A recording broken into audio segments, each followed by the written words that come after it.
Welcome student. Structural organization in animal या लेसनशी related हे आज आपण लास्ट लेक्चर स्टडी करत आहोत. या लेक्चरमध्ये NCERT मधलं जे काही कंटेंट आहे ते आपलं बऱ्यापैकी कंप्लीट झालेलं आहे. त्याच्यामध्ये कॉकरोचची मेल आणि फिमेल रिप्रोडक्टिव्ह सिस्टीम आपण स्टडी केली आणि या रिप्रोडक्टिव्ह सिस्टीम नंतर कॉकरोचची डेव्हलपमेंट फक्त राहिलेली आहे, म्हणजे एग आणि स्पर्म यांचं फर्टिलायझेशन झालं. फर्टिलायझेशन झाल्यानंतर ते एक डिपॉझिट कसे होतात, कुठे होतात, त्याच्या बाजूचं कॅप्सूल कसं आहे, ऊथेका काय आहे हे आपण पाहिलेलं आहे.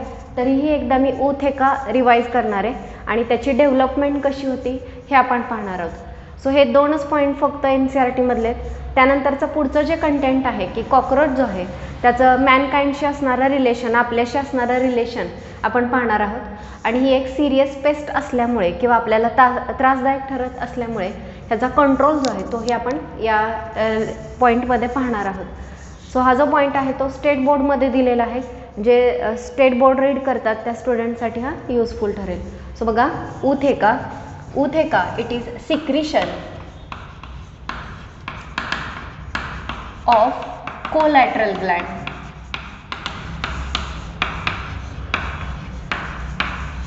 आपण फिमेल रिप्रोडक्टिव्ह सिस्टीम स्टडी केली आणि या फिमेल रिप्रोडक्टिव्ह सिस्टीममध्ये आपण पाहिलं की कोलॅटरल ग्लँड जे आहेत ह्या collateral gland protective covering secrete करतात किंवा एक सिक्रिशन सिक्रेट करतात आणि ते जे सिक्रिशन आहे ते फर्टिलाइज्ड एगच्या बाजूला रिलीज केलेलं असतं. म्हणजे बघा, फिमेल रिप्रोडक्टिव्ह सिस्टीममध्ये स्पर्म रिलीज केले तर ते जे स्पर्म आहे ते स्पर्म स्पर्मॅथिकीमध्ये स्टोअर झाले. हे स्पर्मॅथिकीमध्ये स्टोअर झालेले स्पर्म आणि एग जे आहेत ओव्हरीजमधून रिलीज झालेले, 2 ओव्हरीज आहेत, एका ओव्हरीमधून 8 आणि दुसऱ्यामधून 8 असे 16 एग जे आहेत ते रिलीज केले जातात.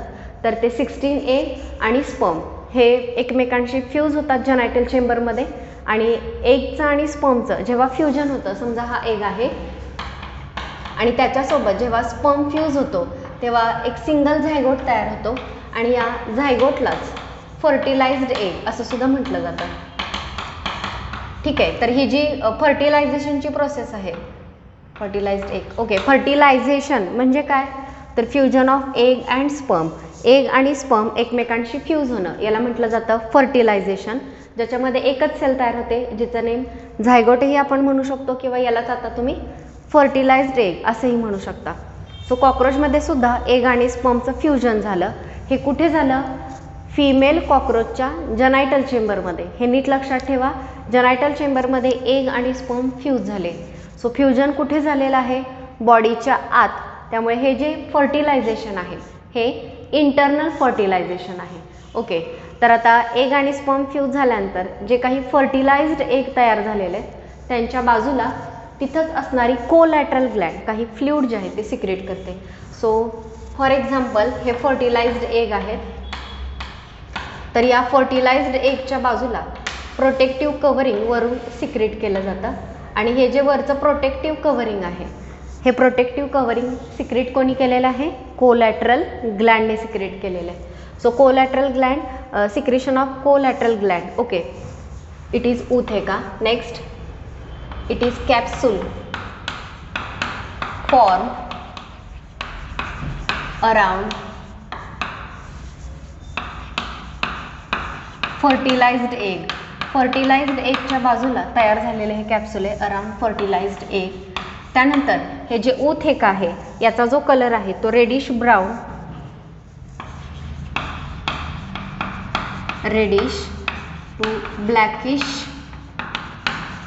Brown in colour. त्या कॅप्सूलचा कलर जो आहे, ऊथेकाचा कलर जो आहे तो reddish to blackish brown colour जो आहे तो त्याचा असतो. त्यानंतर या ऊथेकाची लेंथ असते 18 mm लॉंग आणि या ऊथेकामध्ये 14 to 16 फर्टिलाइज्ड एग असतात. फर्टिलाइज्ड एग कसे काय, तर तुम्ही फिमेल रिप्रोडक्टिव्ह सिस्टीममध्ये आपण 2 ओव्हरीज पाहिल्या होत्या. तर ह्या ज्या 2 ओव्हरीज आहेत त्याच्या आतमध्ये ओव्हॅरिओल, एका ओव्हरीमध्ये 8 ओव्हॅरिओल आणि इकडे 8, टोटल झाले 16 ओव्हॅरिओल. आणि प्रत्येक ओव्हॅरिओलमध्ये चेन ऑफ डेव्हलपिंग ओव्हा असते, म्हणजे प्रत्येक ओव्हॅरिओलमधून एक डेव्हलप एग जे आहे ते रिलीज केलं जाईल. सो या ओव्हरीमधून 8 आणि इकडून 8, सो टोटल 16 एग रिलीज झाले. आणि हे जेव्हा स्पर्म बरोबर फ्यूज होतात तेव्हा कमीत कमी 14 to 16 फर्टिलाइज्ड एग जे आहेत ते तयार होतात आणि त्याच्या बाजूला हे ऊथेका तयार झालेले. ठीक आहे, आता हे ऊथेका प्रोटेक्टिव्ह कव्हरिंग असणारं, आतमध्ये फर्टिलाइज्ड एग असणारं हे कॅप्सूल आहे, एग केस आहे. याचं पुढे काय केलं जातं तर फिमेलच्या रिप्रोडक्टिव्ह सिस्टीममधून हे जे ऊथेका आहे हे बॉडीच्या बाहेर रिलीज केलं जातं. मग रिलीज कुठे केलं जातं तर याच्यामध्ये पहा, ऊथेका इज ड्रॉप और ग्लू. एकतर ऊथेका जो आहे तो बॉडीमधून बाहेर रिलीज केला जाईल, ड्रॉप केला जाईल किंवा ग्लू केला जाईल, चिटकवला जाईल.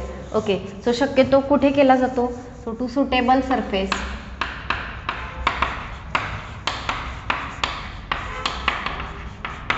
लाईक कोणत्या सरफेसवरती बघा, क्रॅक और crevices having good humidity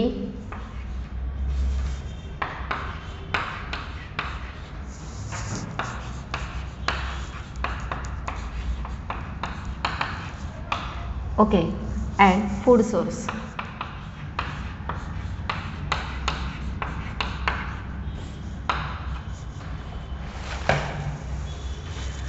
okay, so बघा ऊथेका जो आहे तो तयार कसा झाला हे आपण पाहिलं. एका ऊथेकाच्या आतमध्ये 14 to 16 फर्टिलाइज्ड एग आहे. तर हा जो ऊथेका आहे तो फिमेल बॉडीमधून ड्रॉप केला जातो, म्हणजे रिलीज केला जातो किंवा ग्लू केला जातो. एखादा सरफेस आहे त्याच्यावरती तो चिटकवला जातो.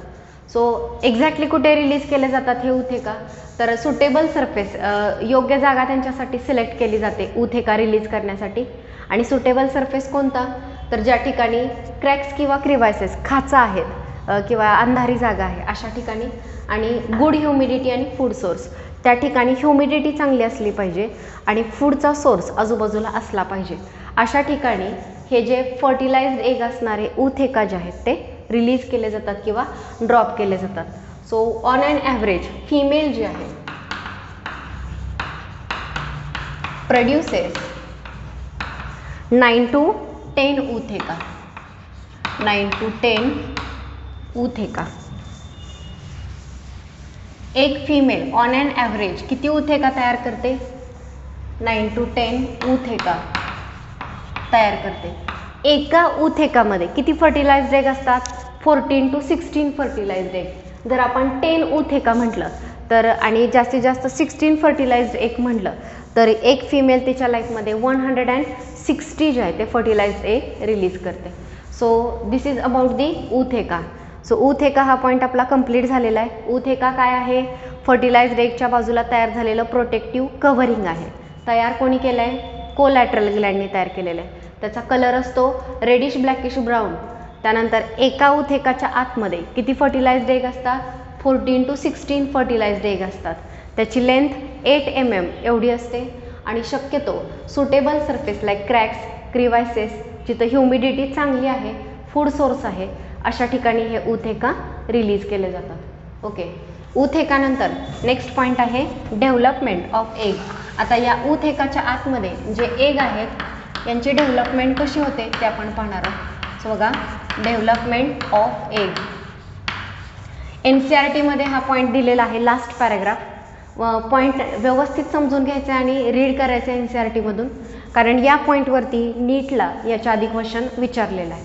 सो डेव्हलपमेंट ऑफ एग, एगची डेव्हलपमेंट कशी आहे बघा. डेव्हलपमेंट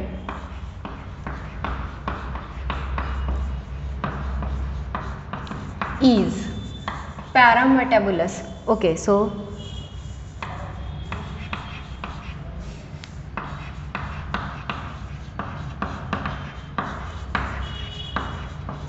कॉक्रोचची जी डेव्हलपमेंट आहे ही डेव्हलपमेंट पॅरामेटाबुलस डेव्हलपमेंट असते.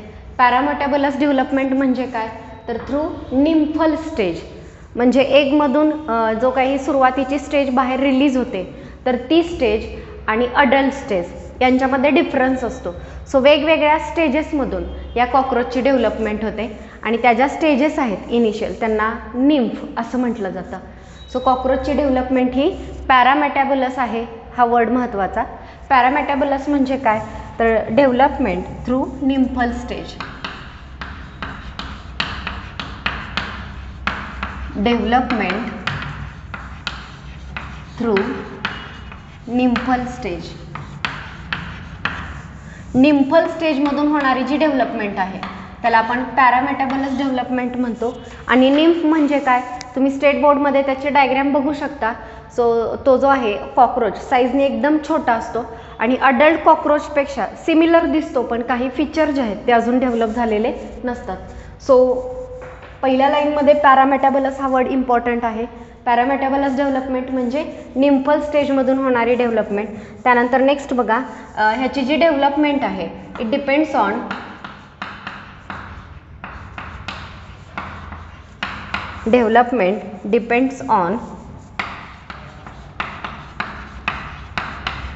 Temperature of surrounding. सराउंडिंगचं जे टेम्परेचर आहे ह्या टेम्परेचरवरती आणि ह्युमिडिटीवरती, ह्या दोन गोष्टींवरती डिपेंड करतं की डेव्हलपमेंट किती दिवसात कंप्लीट होणार.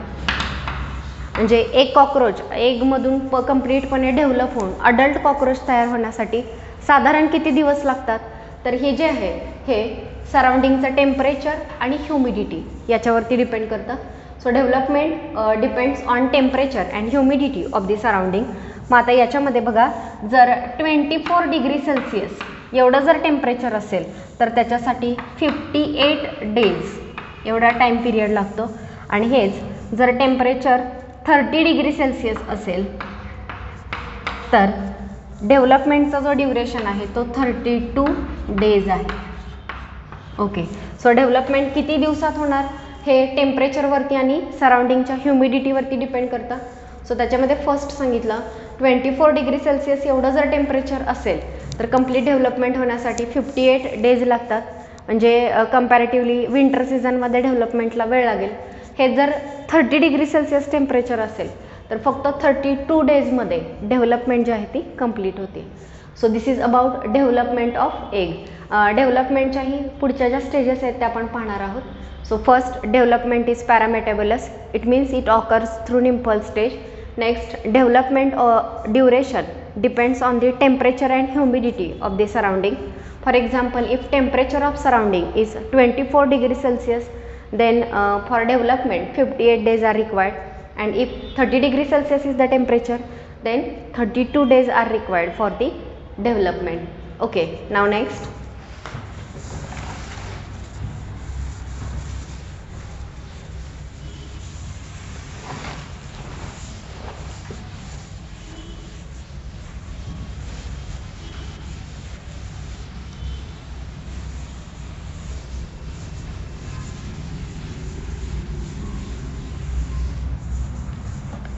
ओके, इन शॉर्ट कॉक्रोचच्या डेव्हलपमेंटचे स्टेजेस काय आहेत. सो फर्स्ट, फर्टिलाइज्ड एग असतात. हे जे फर्टिलाइज्ड एग आहेत हे वेगवेगळ्या निम्फल स्टेजमधून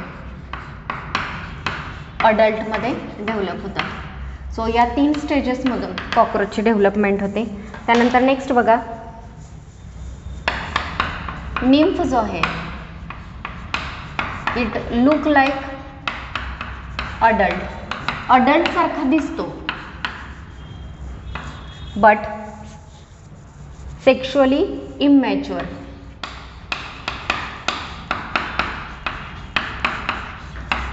अडल्ट सारखा दिसतो मात्र हा सेक्शुअली इमॅच्युअर असतो. रिप्रोडक्टिव्ह ऑर्गन जे आहेत ते डेव्हलप झालेले नसतात. त्यानंतर ही जी निम्फल स्टेज आहे तर तो किती निम्फमधून किंवा किती वेळा त्याच्या बॉडीमध्ये मॉल्टिंग होतात, किती वेगवेगळ्या स्टेजेस डेव्हलप होतात. तर याच्यामध्ये बघा, cockroach undergo 13 moulting.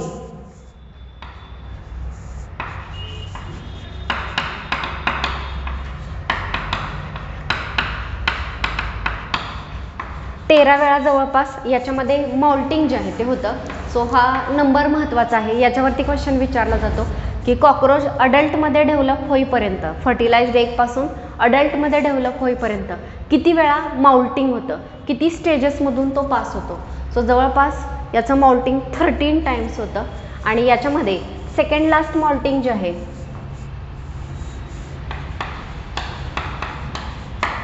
second last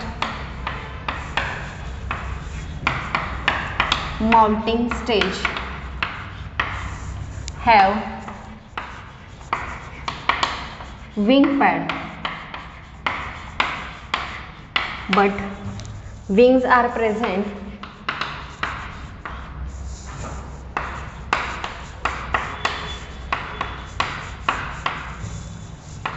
in adult only. So 13 times molting होते. सेकंड लास्ट म्हणजे 11-12 जी स्टेज आहे तर त्या स्टेजला त्याच्यामध्ये विंग पॅड जे आहेत ते डेव्हलप झालेले असतात, मात्र सगळे विंग डेव्हलप झालेले नसतात. डेव्हलप झालेले विंग जे आहेत ते फक्त अडल्टमध्येच पाहायला मिळतात. सो या स्टेटमेंटवरती क्वेश्चन होता आणि हे स्टेटमेंट ॲज इट इज आपल्याला NCERT मध्ये पाहायला मिळतं.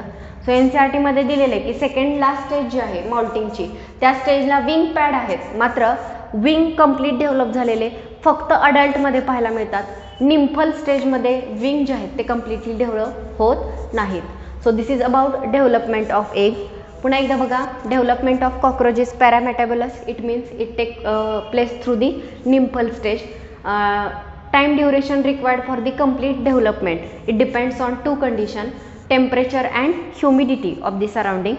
If temperature is low, it means 24 degrees Celsius, it requires larger duration, that is 58 days. And if temperature is high, around 30 degrees Celsius, they require only 32 days for development. Now they have given 3 stages of development. First, there is fertilized egg. From fertilized egg, nymphs are formed. From nymph adult is develop. Okay, आणि हा जो nymph आहे तो बऱ्यापैकी adult सारखा दिसतो, मात्र sexually immature आहे. हा एक डिफरन्स अडल्ट आणि निम्फमध्ये, की अडल्ट सेक्शुअली मॅच्युअर आहेत, निम्फ नसतात. आणि दुसरी गोष्ट, निम्फल स्टेजमध्ये सेकंड लास्ट निम्फल स्टेजला सुद्धा विंग पॅड डेव्हलप झालेले असतात, मात्र विंग ज्या आहेत कंप्लीट त्या डेव्हलप होत नाहीत. विंग ज्या आहेत त्या फक्त आपल्याला अडल्टमध्येच पाहायला मिळतात. हे पॉईंट महत्त्वाचं आहे. आणि कॉकरोचची डेव्हलपमेंट होताना तो जवळपास 13 वेळेला मॉल्टिंग दाखवतो किंवा 13 वेळा त्याचं मॉल्टिंग होत असतं. So this is about development of cockroach. कॉकरोचच्या डेव्हलपमेंट नंतर याचं ह्युमन बिंगशी इंटरॅक्शन कसं आहे हे आपण पाहणार आहोत. तर बघा,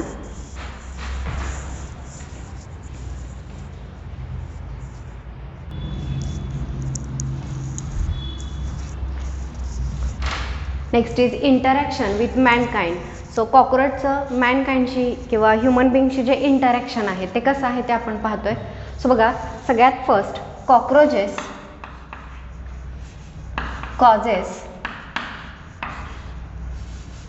damages to household material. Household material मग त्याच्यामध्ये क्लोथ्स असतील, शूज असतील, पेपर आहे. तर यासारखं जे हाऊसहोल्ड मटेरियल आहे हे हाऊसहोल्ड मटेरियल ते डॅमेज करतात. So cockroach causes damage to the household material like clothes, shoes and paper. So ह्या ज्या गोष्टी आहेत हे कॉकरोच या सगळ्या गोष्टींना डॅमेज करू शकतात किंवा डिस्ट्रॉय करू शकतात. Okay, and they also destroy और ईट फूड स्टफ. जे काही फूड स्टफ असेल आपलं ते सुद्धा ते खातात. सो त्या अँगलने तेही डिस्ट्रॉय केले जातात. त्यानंतर सेकंड बघा, दे कंटामिनेट फूड.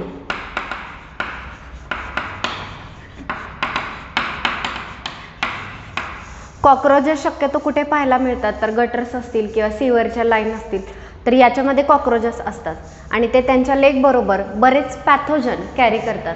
जेव्हा हे आपल्या फूड मटेरियलवरून फिरतात किंवा आपल्या फूड मटेरियलवरती येतात तेव्हा ते त्यांच्या लेग बरोबर बऱ्याच डिसिजेसचे पॅथोजन फूडमध्ये ट्रान्सफर करू शकतात.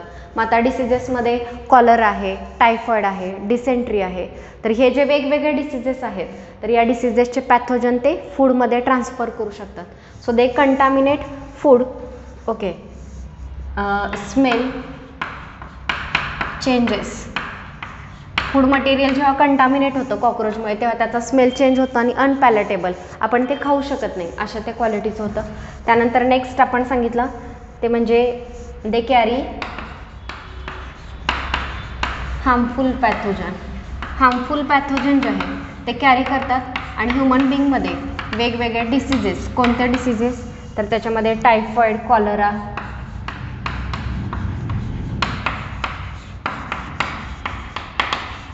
हे जे डिसिजेस आहेत हे ह्युमन बिंगला कॉज करतात. त्यानंतर नेक्स्ट बघा, कॉक्रोचेस जे आहेत सर्व ॲज ए पार्ट ऑफ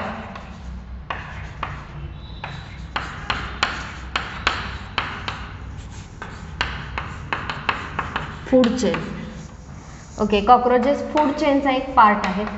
तर बरेच बर्ड्स असतील, ॲम्फिबियन असतील, त्यानंतर लिझार्ड असतील, तर असे वेगवेगळे ऑर्गॅनिझम या कॉक्रोचवरती फूड मटेरियलसाठी डिपेंड करतात. सो ते फूड चेनचा एक पार्ट आहे. तुम्ही याआधी एन्व्हायरमेंटमध्ये फूड चेन स्टडी केलेला आहे. सो एक ऑर्गॅनिझम दुसऱ्यावरती फीडिंगसाठी डिपेंड करतो.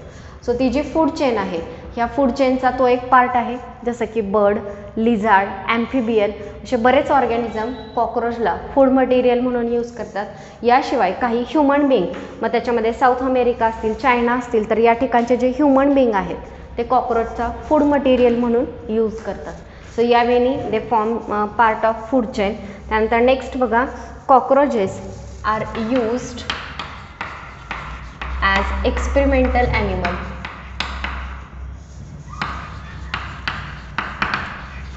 कॉक्रोचचा यूज एक्सपेरिमेंटल ॲनिमल म्हणून सुद्धा केला जाऊ शकतो. आपण कॉक्रोचचा स्टडी करतोय, वेगवेगळ्या त्याच्या सिस्टीम स्टडी करतोय, कारण हा एक्सपेरिमेंटल ॲनिमल म्हणून यूज केला जातो. याच्यावरती वेगवेगळे एक्सपेरिमेंट जे आहेत ते कॅरी आउट केले जातात. So this is the interaction of cockroach with mankind. First, it causes damage to household material like clothes, shoes, paper. They can eat food stuff. They can contaminate food in such a way that smell of food changes. Okay, and that food become unpalatable.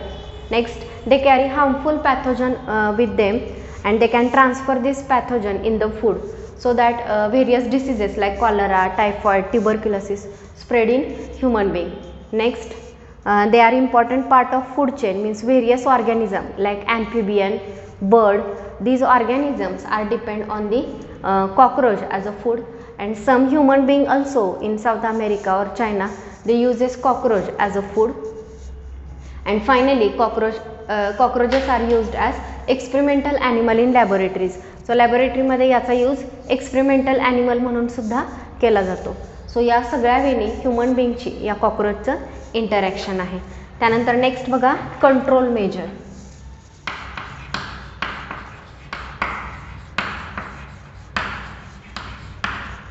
So कॉक्रोचला control करण्यासाठी कोणकोणती care घेतली जाऊ शकते. So first of all, cockroach जो आहे तो harmful organism आहे. Diseases spread करतोय, आपलं फूड मटेरियल कंटामिनेट करतोय, खराब करतोय, किंवा सगळ्यात महत्त्वाचं ते आपले हाऊसहोल्ड मटेरियलसुद्धा डॅमेज करू शकतो.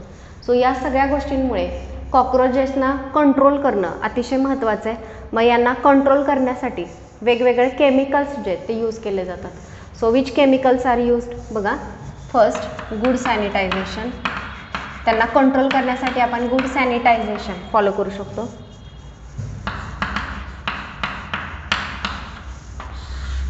ओके, मग गुड सॅनिटेशनमध्ये बघा, dark and damp places should be clean.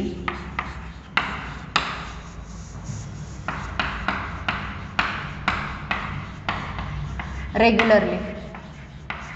So dark damp places जे असतील ते आपल्याला शक्यतो किचनमध्ये असतात, सिंकच्या खाली असतात. तर अशा डार्क आणि डॅम्प प्लेसेस जे आहेत त्या रेग्युलरली क्लीन केल्या पाहिजेत, कारण कॉक्रोचेस जे आहेत ते याच ठिकाणी जास्त करून आपल्याला पाहायला मिळतात. त्यानंतर next, cracks and crevices should be filled. घरामध्ये कुठे खाचा असतील, क्रॅक्स असतील, तर ते क्रॅक्स आणि क्रिव्हायसेस सुद्धा फिल करायचे आहेत, कारण अशाच क्रॅक्समध्ये, खाचांमध्ये हे कॉक्रोचेस जे आहेत ते राहतात किंवा त्यांचे एग, फर्टिलाइज्ड एग ते ले करतात. सो त्यासाठी क्रॅक्स आणि क्रिव्हायसेस जे आहेत ते आपल्याला फिल करायचे आहेत. त्यानंतर नेक्स्ट बघा,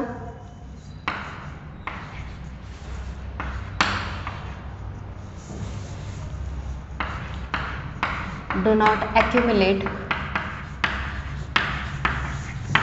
garbage.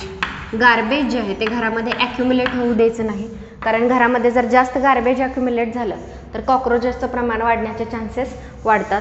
त्यानंतर नेक्स्ट बघा केमिकल कंट्रोल. सो केमिकल कंट्रोलमध्ये काही केमिकल जे आहेत ते त्यांना कंट्रोल करण्यासाठी यूज केले जातात. So in chemical control first बघा ऑर्गॅनोफॉस्फेट,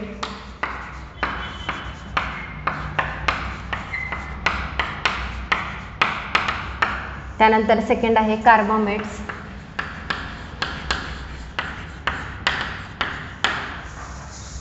नेक्स्ट पायरीथायरॉइड,